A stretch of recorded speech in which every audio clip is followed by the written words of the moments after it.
어제 국무회의에서 발언도 하시고 권영세 의원님도 만나셨고 이제 오늘은 유희동 위원장님 만나셨고 오늘 토론회까지 참석하셨는데 이처럼 좀 연일 정부가 각을 세우는 행보를 하시는 이유가 좀 궁금합니다. 네. 이번에 정부에서 나온 세제 개편안을 비롯해서 이른바 집값을 잡겠다고 하는 방안이 국민을 잡고 있습니다. 아마 성실하게 생활을 하시면서 5년, 10년, 20년 동안 부동산을 소유하면서 관리해 오신 많은 정부 방침을 믿고 법 원칙을 믿었던 시민 여러분들이 굉장히 우려가 깊으시고 당황스러우실 겁니다. 오랫동안 정부가 정한 원칙을 믿고 그리고 세금을 납부할 계획을 세우고 재산을 관리해 왔는데 갑자기 방침을 바꾸어서 당장 올해부터 혹은 내년부터 내후년부터 이렇게 증세를 하겠다. 보유세는 이렇게 올리고 양도세는 이렇게 올리겠다 하는 정부의 방침 발표를 보면서 얼마나 많이 당황스럽고 또 걱정되시고 그리고 분노도 느끼고 계시겠습니까? 바로 그런 국민 여러분들, 시민 여러분들의 목소리를 누군가는 대변을 해야 되는데 가장 큰 우려와 걱정이 생길 수밖에 없는 서울 시민 여러분들의 그런 이번 조치에 대한 분노의 마음을 정부에 전달할 수 있는 그런 창구가 저는 서울시장이고 서울시라고 생각합니다. 그런 의미에서 최근에 정부의 잘못된 정책 추진에 대해서 분명한 이의를 제기하고 그리고 아직 확정되지 않은 법령이니만큼 앞으로 입법자복을 통해서 지금까지 제기됐던 이런 우려와 걱정들이 이번에 발표된 세제 개편안에 반영이 돼서 그런 국민적인 걱정이 해소되고 최소화될 수 있도록 최선의 노력을 다해 나가고자 하는 그런 생각에서 최근에 이런 이의 제기를 하고 있는 겁니다. 실제로 이재명 정부가 내놓은 대책들은 전부 단기 대책 내지는 초단기 대책입니다. 그러니까 모든 정책을 하나하나 뜯어보면 뜯어볼수록 본인이 남은 임기 앞으로 한 3, 4년 내에 해결될 수 있는 적용할 수 있는 그래서 그동안 집값을 잡을 수 있는데 초점이 맞추어져 있고 그 이후에 5년 뒤, 7년 뒤, 10년 뒤, 20년 뒤에 집값이 안정될 수 있는 대책에는 굉장히 무성의합니다. 이런 점에 대해서도 분명히 문제를 제기하고 정권은 유한하지만 국민들의 생활고 그리고 재산 관리 이런 것을 둘러싼 국민들의 장기적인 인생 계획은 결코 그렇게 짧은 호흡으로 될 수 있는 게 아니다 하는 점을 분명히 하고 그런 점에 대한 이의 제기를 계속해 나갈 생각입니다. 시장님. 네, 다음 질문 있으신 분이 대한경제 임성혁 기자. 예, 저는 대한경제 임성혁 기자입니다. 내일 김윤덕 국토부 장관 만나시는 걸로 알려졌는데 어떤 얘기를 좀 나누실 예정인지 정부 안에 대한 협상의 여지는 있는지고요. 그리고 어제 국무회의에서 대통령께서 재개발 재건축 추가 규제 완화를 건의를 하셨는데 시장님이 대통령한테 근데 대통령은 집값을 폭등시킬 가능성을 높여서는 안 된다 이렇게 좀 얘기를 하셨습니다. 시장님께서는 대통령의 이런 우려에 대해서 어떤 입장이신지? 네. 내일 김윤덕 국토부 장관님을 뵙도록 되어 있습니다. 내일 제가 드릴 말씀은 지금처럼 이렇게 일방적으로 정부가 방침을 정해놓고 밀어붙이기식으로 해법을 모색한다면 정말 실효성 있는 대책이 나오기 어렵다는 점을 다시 한번 강조해서 말씀드릴 생각입니다. 이번 나온 대책들이 거의 정부가 일방적으로 결정하거나 아니면은 저희와 협의하는 모양만 갖추었지만 실질적으로는 사실상 통보에 가까운 그런 의논 형태였습니다. 다시 말해서 일방적으로 통보를 해놓고 서울시가 의견을 내면 하나도 반영하지 않은 채 정부 정책이 발표되곤 하는 이런 모습들이 행태가 반복되고 있는데 이런 행태로는 결코 서울의 집값을 잡는 것은 쉽지 않을 겁니다. 그 점에 대해서 분명히 할 거고요. 두 번째는 최근에 언론을 통해서 이른바 속된 표현으로 애드벌룬을 띄운다고 할까요? 용산 공원의 일부, 특히 어린이 정원 부분을 택지로 쓰겠다, 아파트를 짓겠다 하는 그 정부의 안을 서울시는 통보받은 적이 없습니다. 다시 말해서 언론을 통해서 접하고 이런 방향으로 밀어붙이고 있구나라는 생각을 하지 않을 수가 없습니다. 이런 행태는 결코 바람직하지 않습니다. 제가 어저께 국무회의 속상에서도 대통령께도 그런 말씀을 드렸습니다. 최근에 몇몇 언론을 통해서 어린이 정원을 아파트를 짓는 용도로 바꾸겠다는 기사를 보고 제가 우려를 해서 말씀을 드립니다 하고 말씀을 꺼냈습니다. 이게 도대체 서울시 입장에서는 이렇게 말씀을 드릴 수밖에 없다는 게 너무나 통탄스럽습니다. 분명히 서울 시민들의 이해관계가 걸려있고, 그리고 이 일을 진행함에 있어서 서울시와의 협조가 반드시 필요한 사안인데, 또 법령상으로도 협의권자로 되어 있는데, 그 부분에 대해서 언론을 통해서 저희들이 접할 수밖에 없다는 것은 용산공원 사례만 하더라도 결코 용납될 수 있는 행태가 아니라는 점, 제가 내일 분명히 국토부 장관께도 다시 한번 강력하게 전달을 할 생각이고요. 또 그 내용면에 있어서도 그렇습니다. 지금 국제업무지구, 용산 국제업무지구에 뭐 6천 가구를 넣는다고 처음에 정부와 국토부와 합의가 됐다가 갑자기 부동산 가격을 잡겠다고 10,000가구를 넣겠다고 해서 저희가 8,000가구까지 타협안을 제시를 했는데 끝내 10,000가구를 집어넣겠다는 게 국토부의 입장입니다. 그런데 거기에서 멀리 떨어지지 않은 용산공원에 또 뭐 10,000가구, 20,000가구가 논의되는 이런 공급안이 나오고 있는데요. 그렇게 되면은 그 근처에 교통 부하는 감당하기 어려운 수준입니다. 다시 말해서 거의 주차장처럼 바뀔 수밖에 없는데, 그곳이 서울역에서부터 저쪽 한강대교까지 한강대로를 관통하는 통과 차량이 한 30-40% 되는 간선도로입니다. 그곳에 그렇게 과도한 교통 부하량이 걸리는 이야기를 서울시와 이런 방구 의논도 없이 국토부 일방적으로 추진하는 모습을 보면서 이것은 절대로 저희가 좌시할 수 없다, 용납할 수 없다 하는 생각을 하는 것이고요. 이런 실무적인 논의를 비롯해서 내일 국토부 장관님 뵈면은 분명하게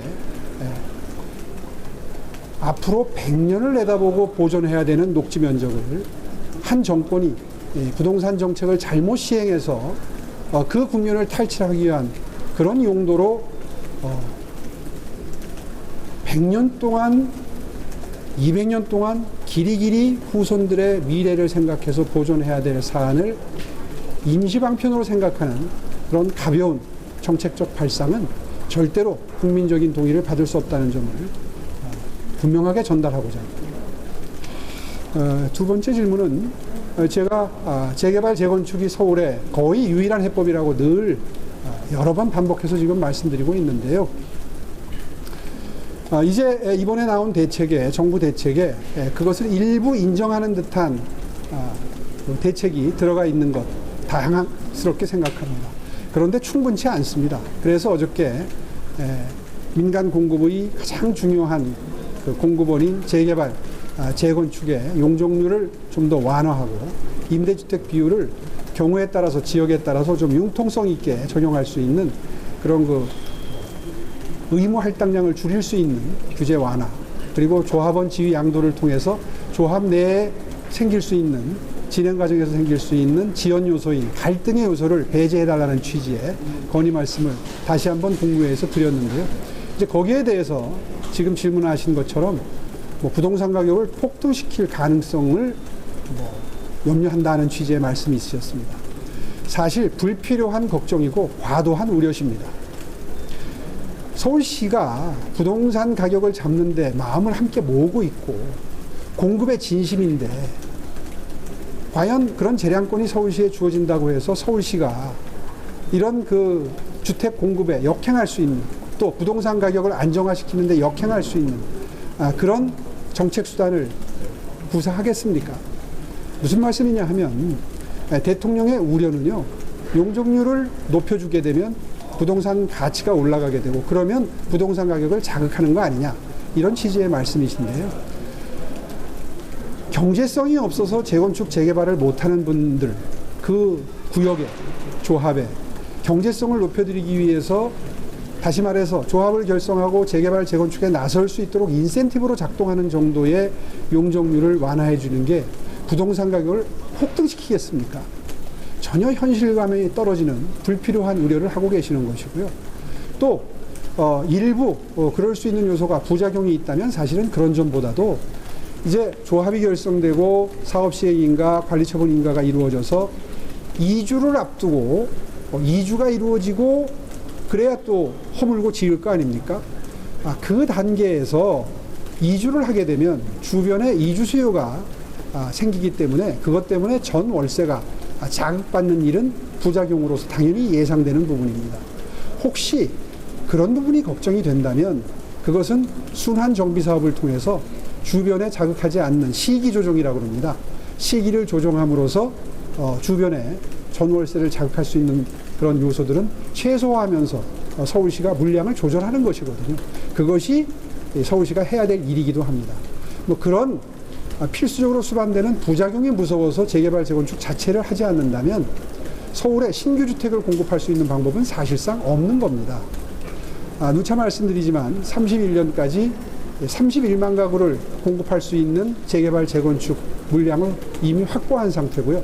그렇게 되면 31년까지 순증, 그러니까 순수하게 늘어나는 물량이 8만 7천 호에 이르게 되고 그것은 정부가 지금 계속 발표하고 있는 이런 새로운 택지를 만들어서 공급하겠다는 양보다 더 많은 물량입니다. 이렇게 실효성 있는 대책을 효율적으로 적절히 정밀하게 주변 집값을 자극하지 않고 전월세를 자극하지 않는 방법으로 서울시가 잘 진행하면 될 터인데 그런 부작용을 염려하면서 지나치게 대통령께서 그런 점을 걱정하시면은 그렇게 되면 시장은 이 메시지를 이거 당분간 서울시와 정부가 엇박자가 나기 때문에 공급이 어렵겠구나 하는 신호로 읽기 때문에 오히려 부동산 가격 안정, 집값 잡는데 역기능이 초래되는 것이죠. 이런 답답한 심정이 어저께 그 말씀을 듣는 순간 들었고요. 그래서 이 자리를 통해서 분명하게 그런 그 부작용을 우려해서 재건축, 재개발을 망설이거나 미루는 것은 본말이 전도된 것이다. 주객이 전도된 잘못된 발상이다 하는 점을 다시 한번 분명하게 말씀드립니다. 네, 혹시 또 추가로 하실 분 있으실까요? 네, 저희 일정 때문에 마지막으로 우리 기자님. 네, 시장님 어제 국무회의 발언하셨던 거 명확히 그 아파트 공급에 대해 반대 의사를 표했다는 거 방금 말씀도 해주셨는데 청와대에서 어제 박민정 수석대변인이 전혀 들은 바가 없다 이렇게 좀 모르쇠로 이제 일관을 했는데 그거에 그래서 대변인 질문인데 대통령께서는 어떻게 좀 반응을 하셨는지 궁금하고요. 두 번째로 이제 당정청이 지금 합심해서 용산공원의 그런 공급을 늘리겠다고 하고 있는 이제 상황인데 내일 국토부 장관 만나셔서 협의하실 때 뭐 조금은 양보를 해가지고 그 공원 부지 일부의 공급을 수용하시는 방안도 고려는 하시는지 아니면은 아예 이제 수용할 수 없다는 입장이신지 궁금합니다. 글쎄요, 뭐 청와대 쪽에서 왜 그런 입장을 내셨는지 저는 이해가 잘 가지 않습니다만 방금 전에 말씀 도중에 제가 했던 워딩도 나왔습니다. 어제 아침 뉴스를 접하고 용산 어린이 정원을 아파트 부지로 쓰겠다는 기사를 보았습니다. 이렇게 말씀을 시작을 했던 게 기억이 나고 방금 전에도 언급을 했는데요. 그렇게 시작을 해놓고 그 사안에 대해서 제가 이야기를 안 했겠습니까? 이해할 수 없는 그런 청와대의 말씀에 뭐 어리둥절할 따름이고요. 어쨌든 내일 뵙도록 되어 있습니다. 뵙게 되면 아까도 잠시 언급을 했습니다만은 적어도 용산공원은 정말 대를 이어서 서울 시민들의 삶의 지대 공간, 여유와 휴식의 공간, 여가 공간으로 정말 요긴하게 확보된 공간입니다. 또 역대 어떤 정부도 나중에 부동산 상황이 악화되는 경우에 대비해서 택지로 쓸 수 없도록 여러 정권에서 적어도 용산공원 본체 부지만큼은 손대지 않고 계속 서울 시민들의 미래를 위한 녹지 공간으로 꼭 확보하고 남겨두자는 취지의 사회적 공감대가 이미 형성이 되었었고 그 점을 법안에 담아서 용산공원 특별법을 이미 만들어 두었던 겁니다. 그런 입법 취지가 계속 견지될 수 있도록 유지될 수 있도록 국토부 장관님께 강력하게 촉구할 거고요. 그 점에 있어서는 타협의 여지는 조금도 없습니다. 네, 여기까지 하겠습니다. 수고하셨습니다. 네, 고맙습니다. 내일 또 뵙겠습니다. 국장님, 내일 그러면 국토부